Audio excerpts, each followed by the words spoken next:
Shalom, shalom, shalom. Selamat pagi masyarakat iman yang dikasihi oleh Tuhan. Hari ini kita kembali bersyukur karena kebaikan dan anugerahnya kita boleh menapaki hari demi hari. Dan biarlah nama Tuhan dimuliakan hari ini. Dan biarlah dengan hosana kita memuji Dia terus, kita menyanyikan syukur. Dan apalagi yang bisa kita lakukan sebagai anak Tuhan selain bersyukur untuk setiap kebaikan yang akan ada terus dari dulu sekarang sampai selama-lamanya. Untuk setiap orang yang percaya dan setia pada perintahnya.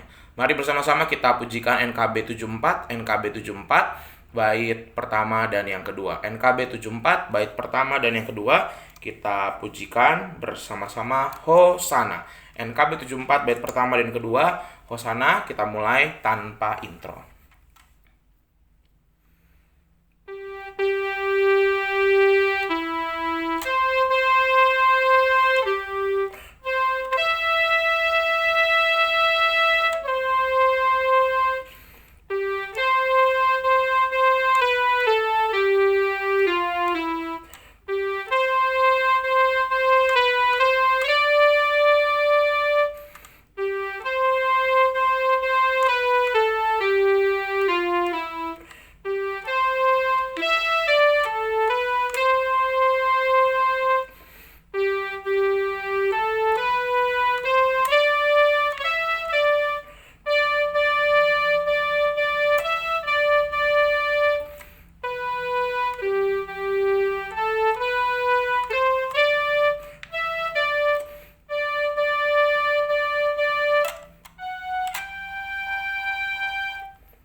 Mari kita berdoa. Ya Tuhan, kami percaya bahwa kami mau menyanyikan syukur, kami mau maju, kami mau menjalani hari ini dengan anugerah yang datangnya daripada Tuhan. Tapi biarlah firman-Mu yang akan menopang, menguatkan, dan mengingatkan kami betapa besar cinta kasih Tuhan di dalam kehidupan kami.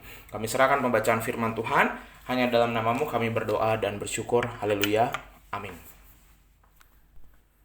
Bersama-sama kita buka dari Bilangan 22, Bilangan 22 ayat 14 sampai 18. Bilangan 22 ayat 14 sampai 18. Bilangan 22 ayat 14 sampai 18. Dengarkanlah sabda Tuhan. Lalu berangkatlah pemuka-pemuka Moab itu, dan setelah mereka sampai kepada Balak, berkatalah mereka, Bileam menolak datang bersama-sama dengan kami, tetapi Balak mengutus pula pemuka-pemuka lebih banyak dan lebih terhormat dari yang pertama. Setelah mereka sampai kepada Bileam, berkatalah mereka kepadanya, Beginilah kata Balak bin Zipor, janganlah biarkan dirimu terhalang-halang untuk datang kepadaku, sebab aku akan memberi upahmu sangat banyak, dan apapun yang kau minta daripadaku, aku akan mengabulkannya. Datanglah dan serapahlah bangsa itu bagiku. Tetapi Bileam menjawab kepada pegawai-pegawai Balak, sekalipun Balak memberikan kepadaku emas dan perak seistana penuh, aku tidak akan sanggup berbuat sesuatu yang kecil atau yang besar yang melanggar titah Tuhan Allahku.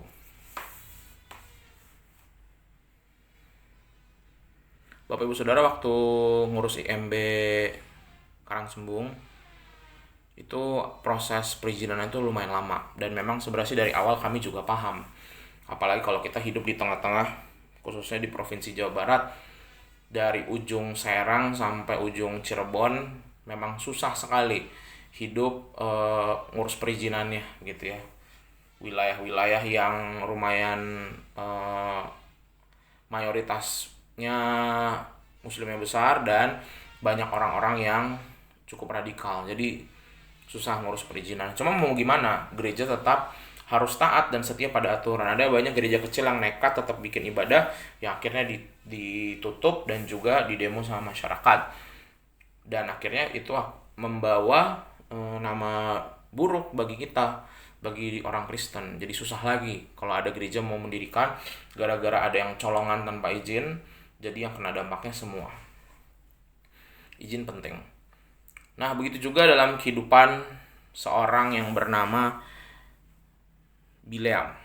Bileam ini mungkin kita terkenalnya Bileam ini yang ngobrol sama keledainya. Keledainya gara-gara dia pukul terus bisa ngomong gitu. Terus Tuhan menyatakan sesuatu dari kejadian itu gitu ya. Nah, sebenarnya kisahnya adalah Balak ini, Raja Moab. Ini kan orang Israel masuk tanah perjanjian, memperluas wilayahnya. Mulai panik nih, waduh, Raja bangsa Ok kalah, kemudian ini udah mendekati wilayahnya Moab nih. Akhirnya Balak pikir, aduh gimana ya caranya biar ngalahin. Nah, ada seorang yang dibilang sebagai pelihat, sebagai orang yang bisa membawa kutuk katanya, yaitu adalah Bileam. Nah, tapi Bileam, rupanya Bileam ini punya relasi dengan Allah Yahweh entah bagaimana. Sekalipun dia bukan orang Yahudi, tapi dia punya relasi. Begitu. Dan tindakan-tindakannya itu mengalahkan bangsa-bangsa yang berbuat jahat. Nah, bagi Moab, Israel jahat. Ya. Sehingga karena tadi dia mau ngambil wilayahnya, akhirnya dia ngomong sama Bileam. Tapi Bileam ketika malam, kalau Bapak Ibu baca sebelumnya, Tuhan bilang jangan, dia nggak bilang nggak, dia juga bilang nggak bisa. Pokoknya kalau Tuhan nggak bolehin saya nggak bakal gerak, kata Bileam. Begitu. Jadi dia bilang atas izin Allah dulu baru saya berani melakukan segala sesuatu.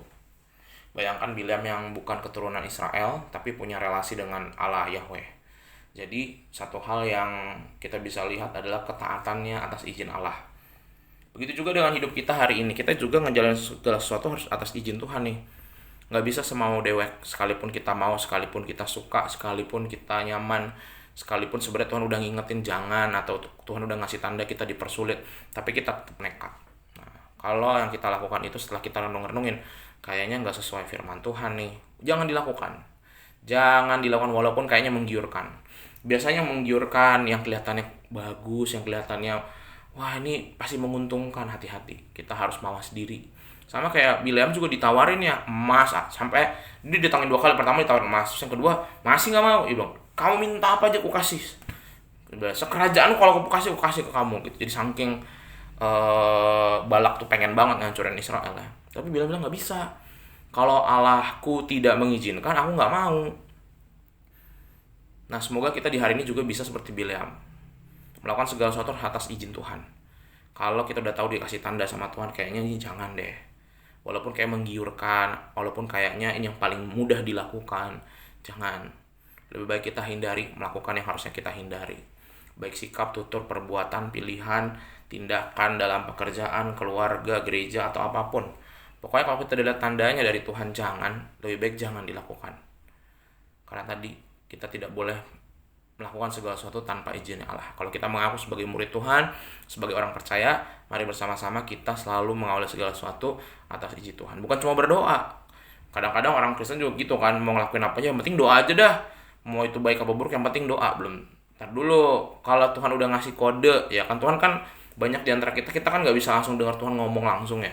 Tapi Tuhan ngasih tanda-tanda. Misalnya tiba-tiba entah kenapa kita ngantri ATM lebih lama dari biasanya, entah kenapa kita mau nyari barang ini beli kok dia nggak jual, entah kenapa kita WA orang tertentu nggak dijawab. Itu udah tanda dari Tuhan. Harus peka. Jadi kalau kita tahu nih kayaknya ini belum seturut kehendak Tuhan deh, jangan dilakukan. Semoga hari ini kita menghindari hal-hal yang Tuhan larang, Tuhan udah kasih kode dan tanda, dan yang tentunya tidak seturut dengan firman Tuhan. Ataupun mungkin kita pikir masih ya 50% bisa jadi baik, bisa jadi buruk. Tapi kalau kelihatannya udah tanda-tandanya enggak, lebih baik kita hindari. Sekalipun itu hal yang kita rindukan. Tuhan mampukan kita hari ini. Amin. Mari kita berdoa. Tuhan, terima kasih. Kami hari ini bersyukur dari firman-Mu kami diingatkan sekali lagi untuk melakukan segala sesuatu harus atas izinnya Tuhan dulu. Nggak boleh sembarangan, nggak boleh semau kami. Kami serahkan, biarlah kami menjalani hari ini dengan bijak dan tentunya atas perintah dan anugerah dari Tuhan. Kami serahkan kehidupan kami hari ini. Hanya dalam nama-Mu kami berdoa dan bersyukur. Amin. Selamat pagi, Tuhan Yesus memberkati, tetap bersemangat.